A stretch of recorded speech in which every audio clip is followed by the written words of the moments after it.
Good evening class. मैं दुर्गेश सिंह और आप स्टडी कर रहे हैं प्रेजेंट टाइम में organic chemistry class 10th chapter number 4 carbon and its compound. पिछले क्लास में हम आप स्टडी कर चुके हैं एथेनोइक एसिड बनाने की विधि और उसके भौतिक गुण। आज हम आप स्टडी करेंगे chemical properties of ethanoic acid. क्या देखेंगे? Chemical properties of ethanoic acid.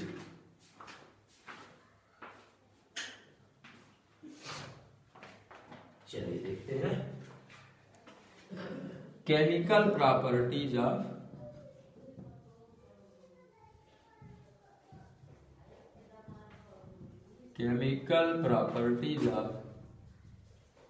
Ethanoic acid. Ethanoic acid कहिए या इसी को क्या कह लीजिए, एसिटिक एसिड कह लीजिए। ठीक है, तो हमें इनका स्टडी करना है। तो इनकी स्टडी में हम आप देखते हैं कि कौन कौन से रासायनिक गुण दिखाते हैं। तो सबसे पहले हम आप बात करेंगे इनके रासायनिक गुण में कि ये अम्लीय गुण दिखाते हैं। कैसा गुण दिखाते हैं भैया? एसिडिक गुण दिखाते हैं। चूंकि ये जो हमारा CH3COOH कंपाउंड है, ये जलीय विलयन में CH3COO- जिसको हम आप कहते हैं एसीटेट आयन, क्या कहते हैं? एसीटेट आयन, और H+ आयन में वियोजित हो जाता है। जलीय विलयन में किसमें वियोजित हो जाता है? एसीटेट आयन और H+ आयन में। अब अगर ये H+ आयन देता है तो हम आप ऑलरेडी आपको पता है भैया, चैप्टर नंबर 2 में हम आप स्टडी कर चुके हैं एसिड बेस एंड सॉल्ट। वहां पे हमने यहाँ पे देखा है कि ऐसे रासायनिक पदार्थ जो जलीय विलयन में हाइड्रोजन आयन देते हैं या H+ आयन देते हैं, क्या कहलाते हैं? एसिड कहलाते हैं। तो ये चीज हम आप ऑलरेडी देख चुके हैं। तो उसके अलावे अब समझिए, जब ये इस तरीके से जलीय विलयन में टूट जाता है तो इसके रिएक्शंस भी एसिड की तरह ही होंगे। तो सबसे पहले हम आप इसका रिएक्शन कराएंगे किसके साथ भैया? Reaction with alkali metal. Reaction with alkali metal मतलब क्षार धातुओं से क्रिया। एल्कली मेटल्स किससे क्रिया? क्षार धातुओं से क्रिया। क्षार धातुओं से क्रिया। अब क्षार धातुओं से ये क्रिया करेंगे तो क्या करेंगे? आप समझिए कि क्षार धातुएं जितनी भी हैं, चैप्टर नंबर 3 में आपको जो है धातुओं की सक्रियता श्रेणी बता चुके हैं। जब आप धातुओं की सक्रियता श्रेणी आपको पता है तो उसमें आप सीधे से पढ़े हैं कि हाइड्रोजन के ऊपर स्थित जितनी भी धातुएं हैं वो क्या करती हैं कि अम्लों से क्रिया करने के बाद हाइड्रोजन गैस मुक्त करती है। और जितनी भी क्षार धातुएं हैं ये सब की सब हाइड्रोजन से ज्यादा क्रियाशील होती है। और जब ये हाइड्रोजन से ज्यादा क्रियाशील है तो क्या करेंगी? इस अम्ल के साथ रिएक्ट करने के बाद हाइड्रोजन गैस मुक्त करेगी। तो हम आप इसकी क्रिया करा देते हैं किसके साथ में भैया? सोडियम धातु के साथ। किसके साथ? सोडियम धातु के साथ। तब ये क्या बना लेगा? ये बना लेगा सोडियम एसीटेट बना लेगा। क्या बना लेगा? सोडियम एसीटेट, और हाइड्रोजन गैस मुक्त कर देगा। क्या करेगा? हाइड्रोजन गैस मुक्त कर देगा। हो गया। तो अब हम आप कह सकते हैं कि एसिटिक एसिड क्षार धातुओं के साथ क्रिया करके सोडियम एसीटेट लवण और हाइड्रोजन गैस मुक्त करता है। सोडियम एसीटेट लवण बनाता है और हाइड्रोजन गैस मुक्त करता है। बिल्कुल आसानी से इसको कह सकते हैं। ठीक है, अब आप इसको नोट कर लीजिए जल्दी से।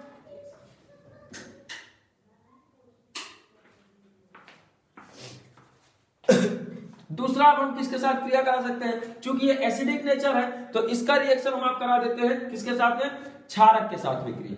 नोट कर लिए होंगे आप इसको। रिएक्शन विद बेसिस, क्षार के साथ क्रिया। क्षार के साथ ये कैसा रिएक्शन देते हैं इसको हम आप देख लेते हैं। सेकंड क्या हो जाएगा? रिएक्शन विद बेसिस, क्षार के साथ क्रिया। अभी क्षार धातु के साथ कराए थे, अब क्षारक से क्रिया करा देते हैं। अब क्षारक यानी कि जिनमें हाइड्रॉक्सिल समूह होगा, है ना, तो हाइड्रोक्सिल समूह वाला हम आप लेंगे तो हमें चलिए इसके साथ रिएक्ट कराते हैं। CH3COOH reacts with NaOH, NaOH के साथ रिएक्ट करेगा। तो आपको पता है कि यहां से H और यहां से OH, ये दोनों मिलकर के क्या बना लेंगे भैया, ये दोनों मिलकर के पानी बना लेते हैं। ठीक है, सीधी सी बात एकदम। और अब ये Na जहां से इसमें से H हटा हुआ है वही कौन जुड़ जाएगा, Na जाकर के जुड़ जाएगा। तो क्या बन जाएगा, CH3COO Na। नाम क्या हो जाएगा भैया, सोडियम एसीटेट। नाम क्या होगा, सोडियम एसीटेट नाम हो जाएगा। ठीक है, तो ये हो गया क्षारक के साथ क्रिया। अगला हम आप देख लेते हैं इसका किसके साथ, धातु ऑक्साइड के साथ क्रिया। ठीक है, धातु ऑक्साइड के साथ, metallic oxide, reaction with metallic oxide. चलिए हिंदी में लिख देते हैं, धातु ऑक्साइड से क्रिया, धातु ऑक्साइड से क्रिया कराएंगे। तब ये क्या करेगा, CH3COOH reacts with Na2O, 2 times लेंगे बन जाएगा CH3COONA 2 टाइम्स और निकल जाएगा H2O। Same as process. इसी तरीके से जब ये रिएक्ट करेगा किसके साथ, धातु कार्बोनेट के साथ क्रिया, धातु कार्बोनेट से क्रिया। तो आप पहले भी जान चुके हैं कि अगर हम कार्बोनेट की क्रिया कराते हैं किसी भी एसिड के साथ में तो हमें सबसे पहले क्या निकाल देना है, हमें निकाल देना है CO2। तो सबसे पहले हम अलग कर देंगे क्या, CO2 गैस निकल जाएगा। इसके अलावे अगर अम्ल और कार्बोनेट क्रिया करते हैं तो CO2 और साथ में पानी, CO2 और H2O बाहर कर दिए। अब बचा क्या, देखिए यहां से CO2 हटा दीजिए तो Na2O बचा है, तो Na2O तो ऊपर भी है, तो जाहिर सी बात है जब Na2O बचा इसके साथ में रिएक्ट करेगा तो यही बनाएगा, जिसमें से हम आप पानी ऑलरेडी निकाल चुके हैं। और जब पानी निकाल चुके हैं तो बचा क्या है भैया, सोडियम एसीटेट। क्या बचा है, सोडियम एसीटेट बन जाएगा। ठीक है, बिल्कुल आसान से रिएक्शन है। अब इसका एक इंपॉर्टेंट रिएक्शन समझिए जो सबसे ज्यादा आपके एग्जाम में पूछा जाता है, और उस अभिक्रिया का नाम है एस्टरीकरण।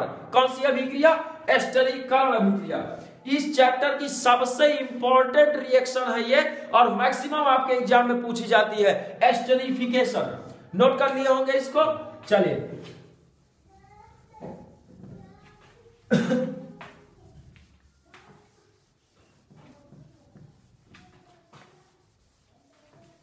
इसी तरीके से आप बाइकार्बोनेट से क्रिया करा सकते हैं। ठीक है ना, आप कई तरह के इसमें रिएक्शन आसानी से करा सकते हैं। जितने भी एसिड बेस रिएक्शन होते हैं, क्योंकि ये भी क्या है, एक प्रकार का एसिड है लेकिन दुर्बल।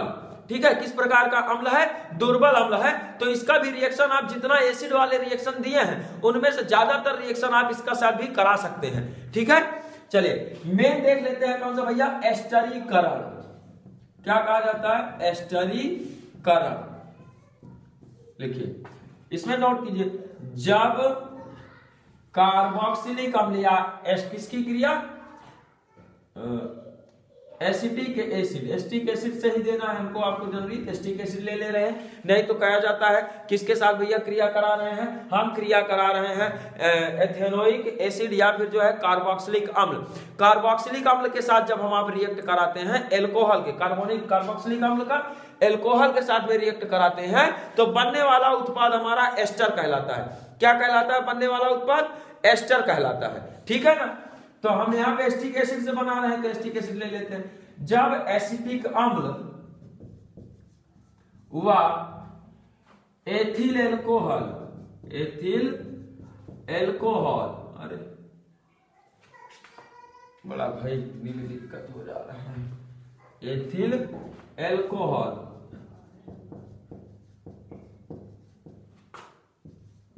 की परस्पर क्रिया कराते हैं, क्रिया कराते हैं तो बनने वाला यौगिक एस्टर कहलाता है। क्या कहलाता है, एस्टर कहलाता है। और यह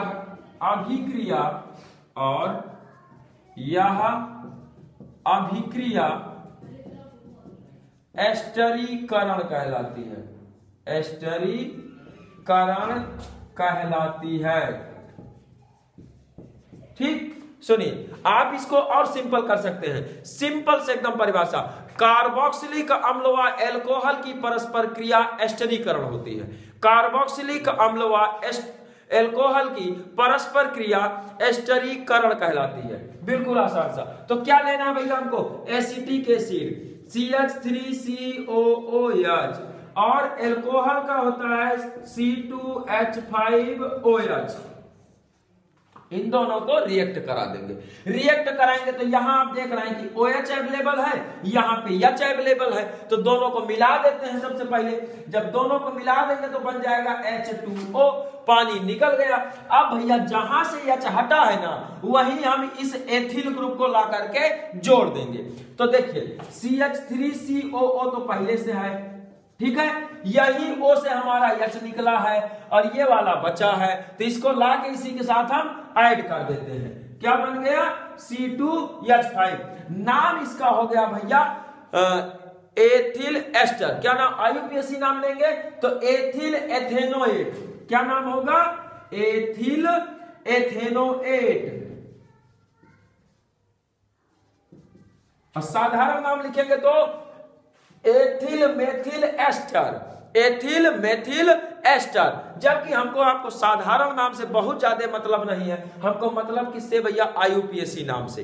तो हम इसको क्या कह देंगे? ये हमारा रिएक्शन क्या कहलाएगा? एस्टरीकरण कहलाएगा। ठीक है,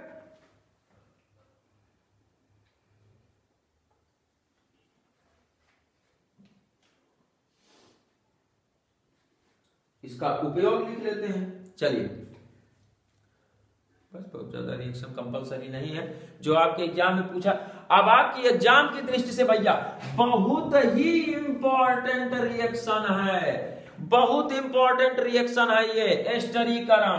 बहुत ज्यादा पूछा जाता है, तो इसको एकदम रट्टा मार लीजिए आप, एकदम दिमाग में फीड कर लीजिए कि एस्टरीकरण हर हाल में आपके एग्जाम में पूछा जाना है। हो गया होगा? आगे बढ़ते हैं। यूज ऑफ एसिटिक एसिड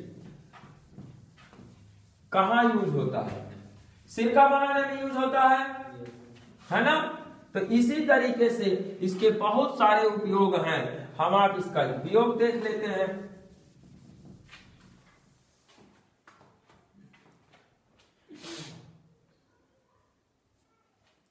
सबसे पहला उपयोग कहां उपयोग? अरे उपयोग कहां उपयोग होता है भैया? सिरका बनाने में, सिरका उद्योग में। ठीक, और कहां यूज होगा? सिरका उद्योग के अलावा सफेदा, एसीटोन, एसीटेट लवण, क्या बनाने में? सफेदा। सफेदा जो आप लोग कॉपी में कभी कुछ गलत हो जाता है तो सफेद लगा देते हैं, उसको सफेदा ही तो कहते हैं, तो वही सफेदा बनाया जाता है। सफेदा, एसीटोन। ठीक है, और क्या भैया?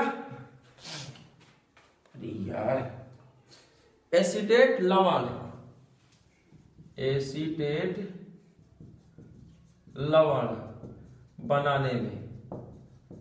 ठीक ना, आगे चलेंगे। और कहां कहां यूज होता है? रेशम व कागज उद्योग में, रेशम व कागज उद्योग में। हाँ? और कहां हो सकता है?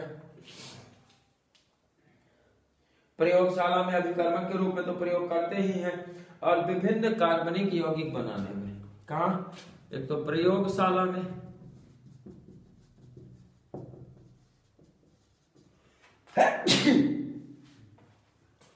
अभिकर्मक के रूप में। ठीक, और कहां यूज होता है? विभिन्न कार्बनिक यौगिकों के निर्माण में, कार्बनिक यौगिकों के निर्माण में। हो गया यूज इसका। अब बचा है आपका टॉपिक साबुन। जल्दी से नोट कर लीजिए, आगे बढ़ते हैं, स्क्रीनशॉट लीजिए, बात खत्म कीजिए, आगे बढ़ते हैं। साबुन हो गया होगा, चलिए साबुन क्या है? साबुन की परिभाषा नोट कीजिए, उच्च वसीय अम्लों के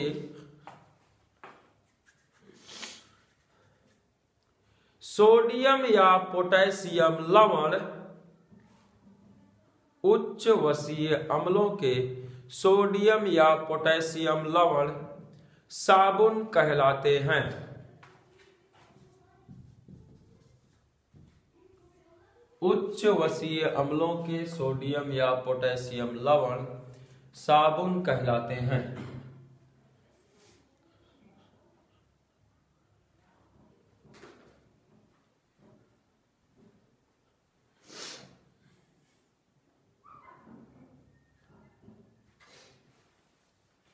क्लियर? चलिए साबुनीकरण, साबुनीकरण क्या है समझिए बात को।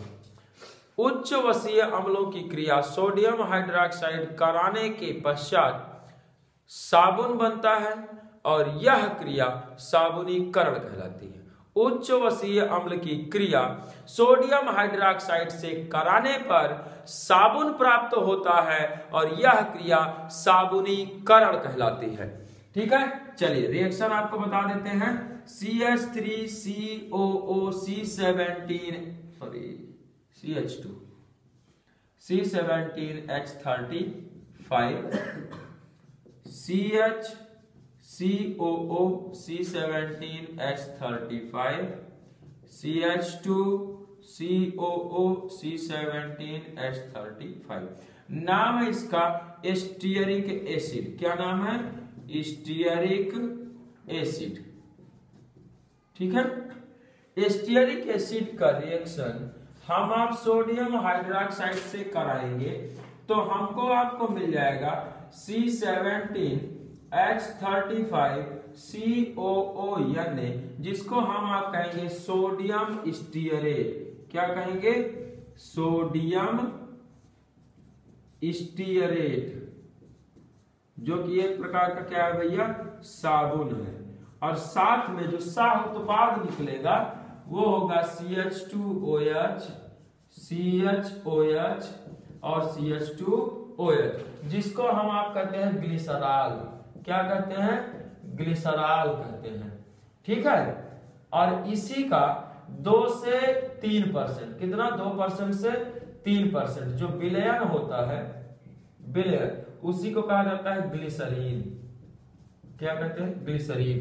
तो लड़कियां ग्लिसरीन वगैरह कुछ ज्यादा इस्तेमाल करती हैं, तो ग्लिसरॉल का 2 से 3% विलयन क्या कहलाता है? ग्लिसरीन कहलाता है। अभिक्रिया आपके समझ में आ गई होगी। ये दूसरा इंपॉर्टेंट रिएक्शन है आपके लिए, इस चैप्टर का दूसरा इंपॉर्टेंट रिएक्शन साबुनीकरण। साबुनीकरण उच्च वसीय अम्ल की सोडियम हाइड्रोक्साइड से क्रिया करा करके साबुन बनाने की प्रक्रिया साबुनीकरण कहलाती है। ठीक, जिसका ये रिएक्शन है, ये बहुत ज्यादा आपके एग्जाम में पूछे जाने वाले दोनों क्वेश्चन है, तो आप आराम से इसको कर सकते हैं। और साबुन के उपयोग वगैरह है वो आपको अच्छे से पता है। साबुन कैसा दिखता है, स्वाद में कैसा होता है, ये आप जानते हैं, इसलिए इसमें बहुत ज्यादा चर्चा करने की जरूरत नहीं है। हमारे अकॉर्डिंग ये चैप्टर आपका अब ओवर होता है। अब हम नेक्स्ट क्लास में स्टडी करेंगे अगला चैप्टर, जो कि हमारा क्या है भैया? आधुनिक तत्वों का आधुनिक वर्गीकरण। ठीक, चैप्टर नंबर 5 तत्वों का आवर्ती वर्गीकरण, इसकी हम आप स्टडी करेंगे नेक्स्ट क्लास में।